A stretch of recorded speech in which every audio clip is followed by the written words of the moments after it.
considère l'industrie halal comme un secteur économique important et un nouveau pilier dans ses relations avec les pays musulmans. La participation vietnamienne au sommet élargi de BRICS est une réaffirmation forte de l'esprit proactif de Hanoï dans la résolution des problèmes communs. Connu comme un paradis de la gastronomie, Hanoï met en place des mesures pour transformer sa cuisine en une attraction touristique.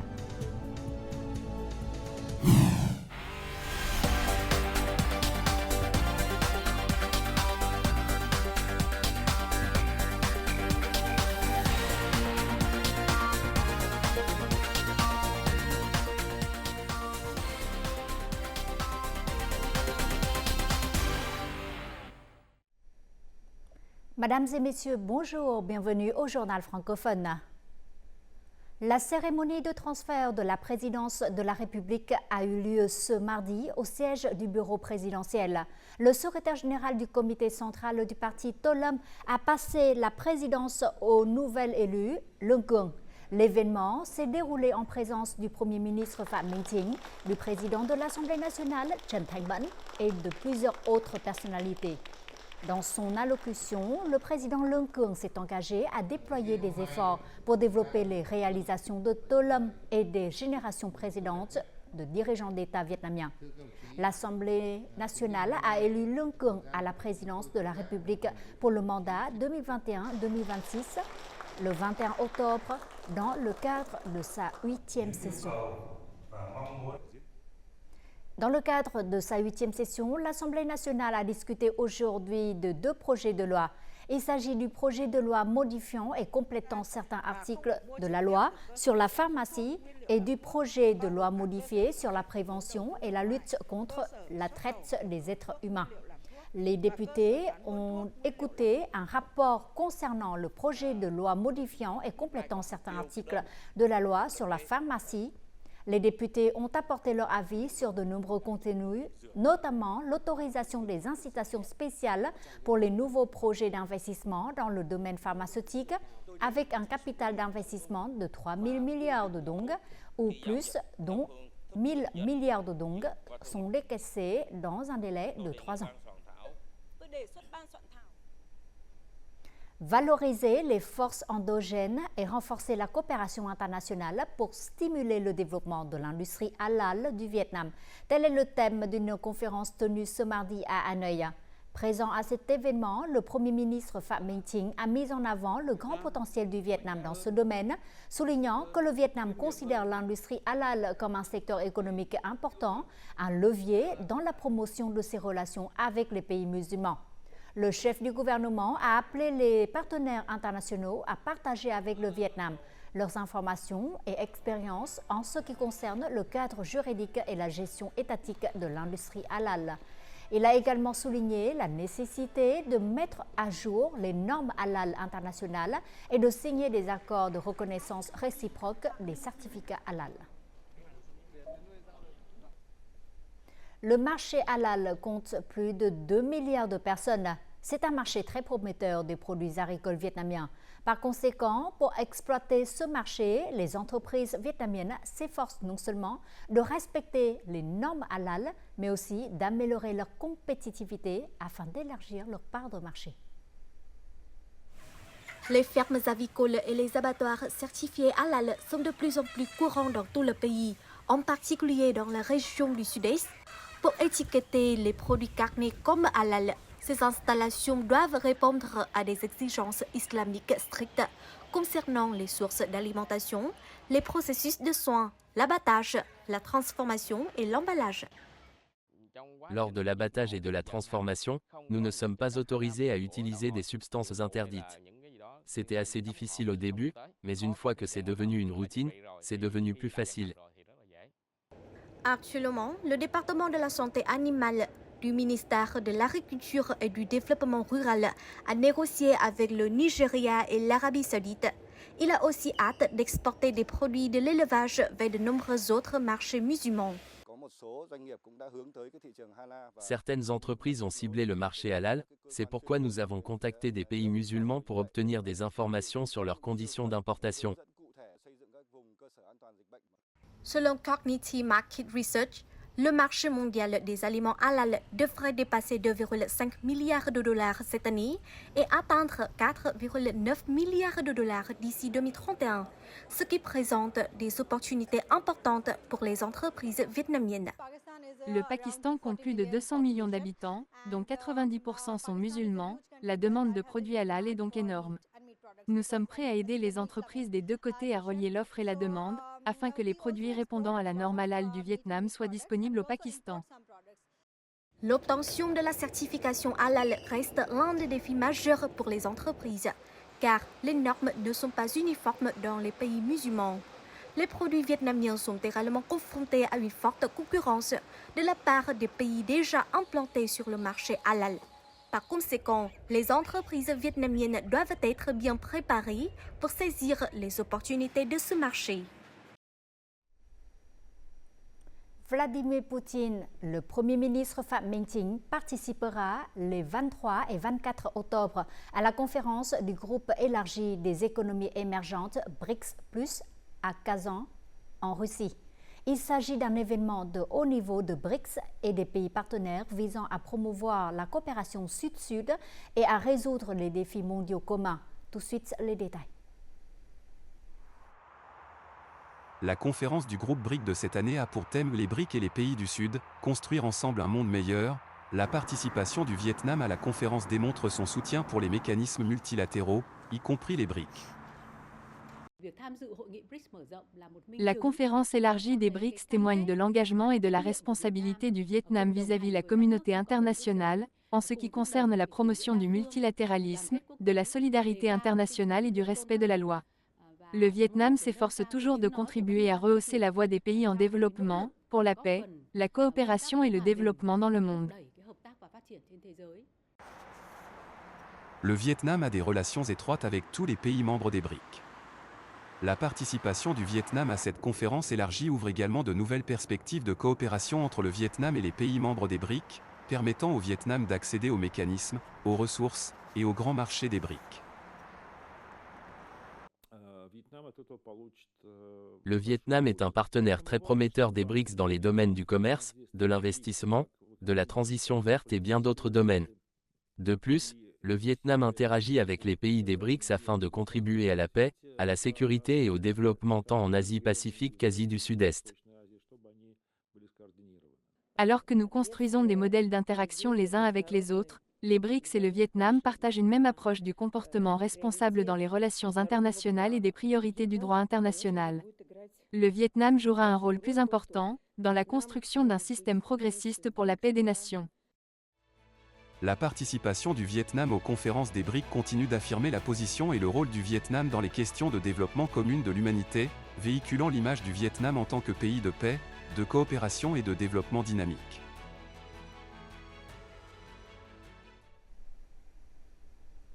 Ce mardi matin, les autorités de la province de Bình Định ont eu une séance de travail avec le groupe allemand PNE sur un certain nombre de questions liées au projet d'énergie éolienne offshore.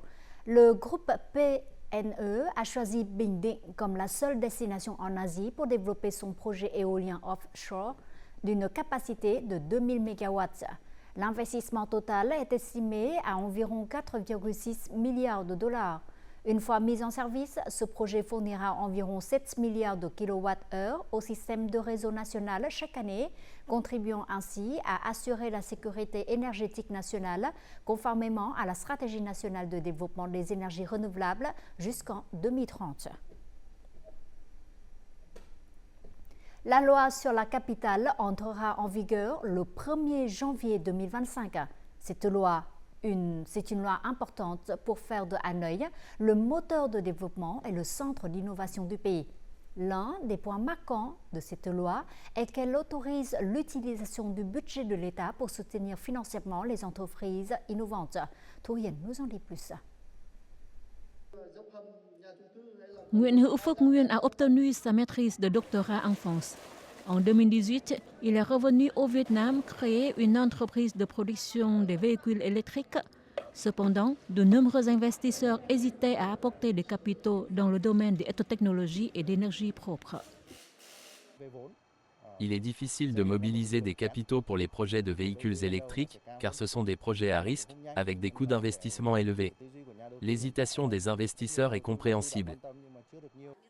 Afin de lever les difficultés pour les start-up innovantes, pour la première fois, la loi sur la capitale permettra à Hanoï de piloter la création d'un fonds d'investissement à risque. Le budget de l'État sera utilisé pour soutenir les entreprises scientifiques et technologiques et des start-up créatives. La loi permet également de tester de nouvelles recherches et de nouveaux modèles. Dans le domaine des sciences-technologies, il faut beaucoup de temps et d'efforts pour mener des expériences avant d'obtenir le résultat final. Alors, la création d'un fonds d'investissement à risque pour soutenir les startups innovantes est très importante. Hanoï encourage les modèles d'essai dans divers domaines. Les tests sont nécessaires dans la recherche scientifique, mais aussi dans la production. Les startups technologiques ont donc besoin de soutien. La loi sur la capitale, une fois en vigueur, encouragera l'utilisation du budget de l'État pour soutenir les entreprises scientifiques et technologiques. Bien sûr, il y aura des risques, mais Hanoï devra avoir des politiques audacieuses pour mériter d'être une ville créative et innovante du monde. Notre journal continue avec les taux de change et l'indice de la bourse du Vietnam.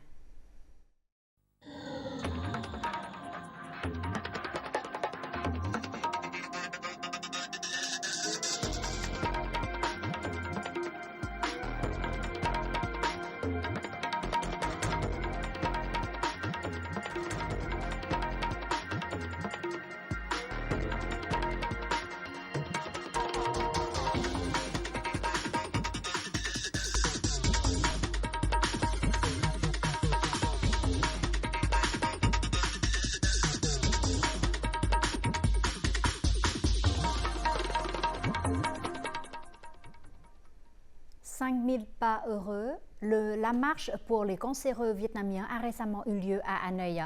Le programme a attiré près de 2000 patients et proches de patients. L'objectif est de sensibiliser au cancer et diffuser l'esprit de vie positive et de transmettre le message « Vous ne luttez pas seul contre le cancer ». Des activités significatives comme celle-ci inspireront, encourageront et créeront une psychologie positive pour les personnes atteintes de cancer. Le Vietnam a accueilli plus de 12,7 millions de visiteurs internationaux au cours des 9 premiers mois de cette année, dépassant le nombre de l'année dernière. Ho Chi Minh Ville est l'une des villes qui attire le plus de touristes avec plus de 4 millions de visiteurs internationaux. Cela représente une croissance de 12% par rapport à la même période l'an dernier. Avec de nombreuses solutions innovantes et la promotion des produits touristiques, la mégapole du Sud devrait continuer à faire une percée pendant la haute saison en fin d'année. Ce qui attire de nombreux touristes venus faire l'expérience du bus fluvial. Beaucoup d'entre eux viennent de différents pays. Le nombre de visiteurs internationaux venant ici a augmenté d'environ 15% par rapport à la même période de l'année dernière. Ces touristes américains visitent Ho Chi Minh Ville pour la première fois. Ils sont impatients d'explorer le paysage et la cuisine de la ville. De plus, le bus fluvial est aussi pour eux une expérience particulièrement impressionnante. Nous étions très excités de prendre le bus fluvial aujourd'hui. Nous avons découvert la culture et l'histoire de Ho Chi Minh Ville et passé un bon moment à bord de ce bateau-bus. Nous avons pris beaucoup de belles photos. À mon retour aux États-Unis, je partagerai avec mes amis et ma famille le paysage et l'hospitalité des habitants du Vietnam et d'Ho Chi Minh Ville. Dans les agences de voyage, le nombre de visiteurs internationaux a augmenté de 10 à 15% sur un an, principalement en provenance d'Europe et d'Amérique. D'ici la fin de l'année, nous continuerons à accueillir des groupes touristiques dans les provinces et villes du Sud par voie maritime ou fluviale. Nous nous concentrons également sur la création de liens avec des partenaires nationaux et internationaux pour offrir aux visiteurs des prix compétitifs et des expériences diversifiées. Selon le service du tourisme de Ho Chi Minh Ville, la ville se concentre sur le développement de produits touristiques uniques, l'amélioration de la qualité des services et de la cuisine, ainsi que sur la mise en œuvre de politiques de visa favorables.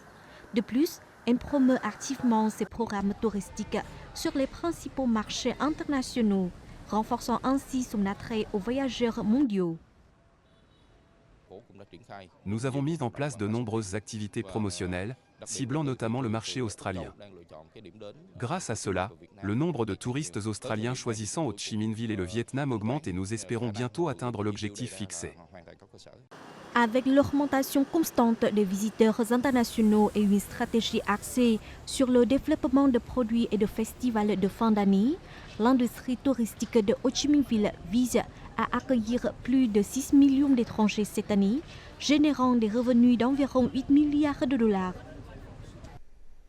Hanoï est connu comme un paradis de la gastronomie avec des plats reconnus dans le monde entier tels que le pho, le bún chả, le bánh mì ou le café à l'œuf.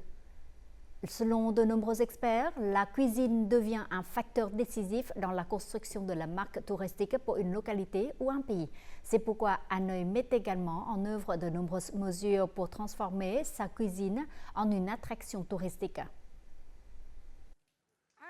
Cette petite ruelle de l'arrondissement de Tây Hồ est une destination familière pour les gourmets hanoïens qui souhaitent déguster de la soupe froide de vermicelle de riz aux escargots. Madame Hien préserve encore la valeur traditionnelle de ce plat avec des bols en céramique sophistiqués, des pots en terre cuite pour faire bouillir les escargots et des louches en noix de coco. J'ai toujours envie de découvrir la riche cuisine traditionnelle de Hanoï. Le simple parfum de périlla et de pamplemousse suffit à évoquer une forte vague de nostalgie. Des rues au restaurant, les artisans ont transformé de manière créative de nombreux plats traditionnels. Les experts suggèrent que pour faire de la cuisine l'un des points forts de la capitale, il est essentiel d'établir un réseau d'artisans qui comprennent les secrets de la cuisine traditionnelle de Hanoï. Cela signifie exploiter l'expertise de chefs et d'artisans culinaires qui possèdent non seulement des compétences, mais aussi une compréhension approfondie de notre patrimoine culinaire. Actuellement, les établissements de formation se concentrent sur la formation de jeunes chefs pour devenir des ambassadeurs culturels de la capitale. Ces jeunes chefs explorent progressivement l'essence de la cuisine de Hanoï, tout en ouvrant la voie aux saveurs hanoïennes pour atteindre le monde. Dans un avenir proche, les talents de la génération Y et de la génération Z qui façonneront l'identité culinaire de Hanoï.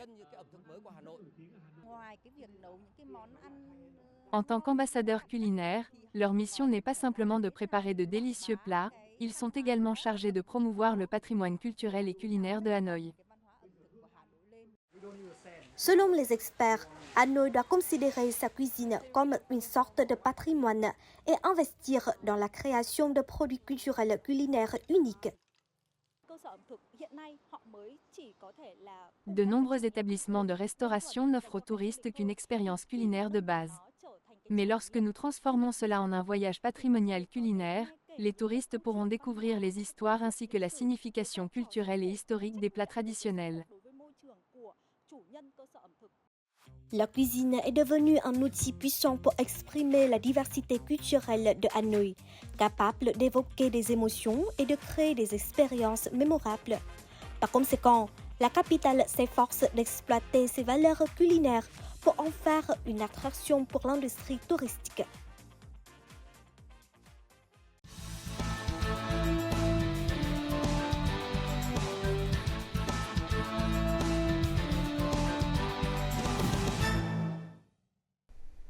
Le Vietnam est depuis longtemps une destination de choix de plusieurs expatriés. En plus de profiter du paysage magnifique, de la convivialité des gens et du coût de vie abordable, les étrangers qui choisissent de vivre au Vietnam contribuent également au développement de leur pays hôte de leur propre manière.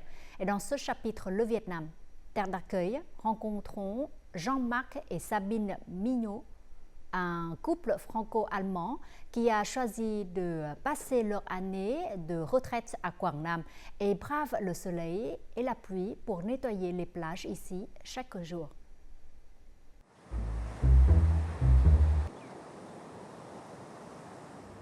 Tous les jours, dès l'aube, Jean-Marc et sa femme Sabine se rendent à la plage près de chez eux pour leur routine matinale.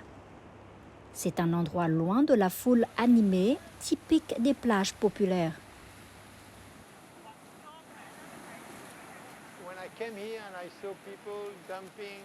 Quand je suis arrivé ici, j'ai vu des gens jeter directement leurs déchets sur la plage.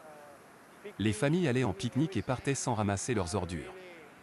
Cela me dérangeait vraiment, et je me suis dit, si c'est l'endroit où je vais marcher et nager tous les jours, je veux que ce soit propre.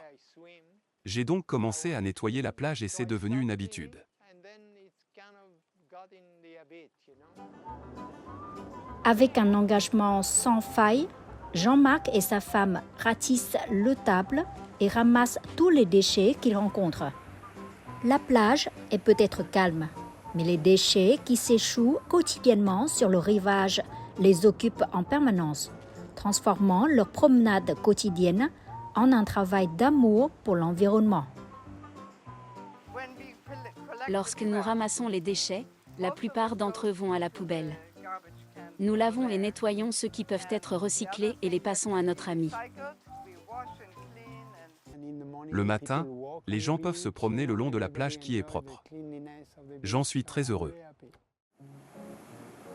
Leur dévouement au fil des ans a touché et inspiré la communauté locale.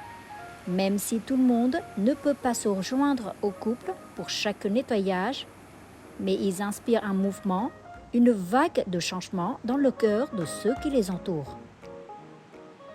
Jean-Marc est ici depuis 3 ou 4 ans et, tous les jours, sans exception, il sort pour ramasser les déchets. Lui et sa femme sont vraiment des gens formidables. Il est incroyablement dévoué. Tous les matins, quand je cours ici, je vois ce couple de personnes âgées ramasser les déchets. Je les considère comme des modèles, qui m'incitent à partager leur exemple avec les jeunes générations afin qu'elles puissent poursuivre ce bon travail. Ce qu'ils font est un bel acte qui mérite d'être partagé avec tout le monde. Mais le couple ne s'arrête pas à ramasser les déchets. L'écologiste danois Frans Pedersen est l'un des fondateurs de l'initiative Not Just Plastic à Hoi An. Sa mission est simple, mais ambitieuse. Changer la façon dont les gens perçoivent et traitent les déchets plastiques en transformant les objets jetés comme des bouteilles, des gobelets et des pailles en de nouvelles créations pratiques. Lorsque Jean-Marc et sa femme ont entendu parler de l'initiative Not Just Plastic, ils ont vu une opportunité de transformer leur nettoyage quotidien de plage en quelque chose de plus significatif et utile. Comme il n'y a pas de poubelle placée sur la plage, leur travail contribue à garder la plage plus propre. Ils sont même allés jusqu'à 500 mètres jusqu'à l'hôtel Four Seasons pour nettoyer chaque jour 1 kilomètre de plage. Jean-Marc m'aide également à nettoyer les déchets plastiques, car ils peuvent être mélangés au sable et à l'eau de mer. Je suis très reconnaissant du soutien de Jean-Marc et Sabine. Chaque fois que nous faisons la collecte des déchets, nous ramenons toujours des objets que Frans peut recycler. Il fait un excellent travail. La plupart des déchets plastiques sont jetés ou brûlés, ce qui nuit à l'environnement. Mais grâce à son initiative, les ordures sont recyclées en objets utiles. Je trouve son projet vraiment significatif.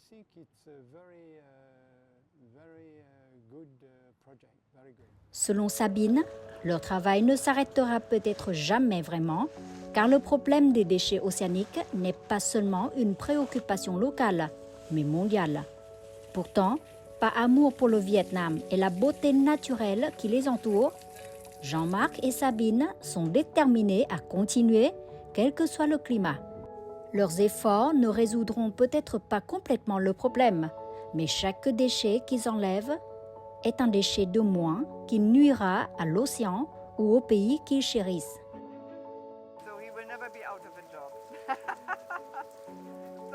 Je pense que mon mari va encore ramasser les déchets tous les jours. Mais cela en vaut vraiment la peine, car nous n'aimons pas voir du plastique et des déchets éparpillés partout. Je veux profiter d'une plage propre. La partie de la plage que nous nettoyons devient toujours beaucoup plus belle. J'espère aussi que les gens prendront progressivement conscience du fait qu'il ne faut pas jeter les déchets sur le sable sans discernement.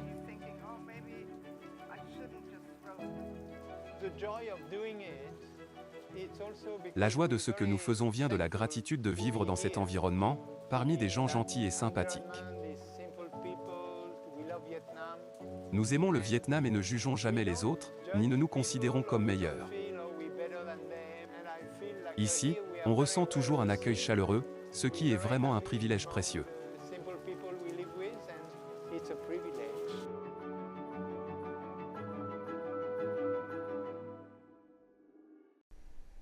En fin du journal, découvrons tout de suite les prévisions météo.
C'est la fin de notre édition. Merci pour votre fidélité. Au revoir et à très bientôt.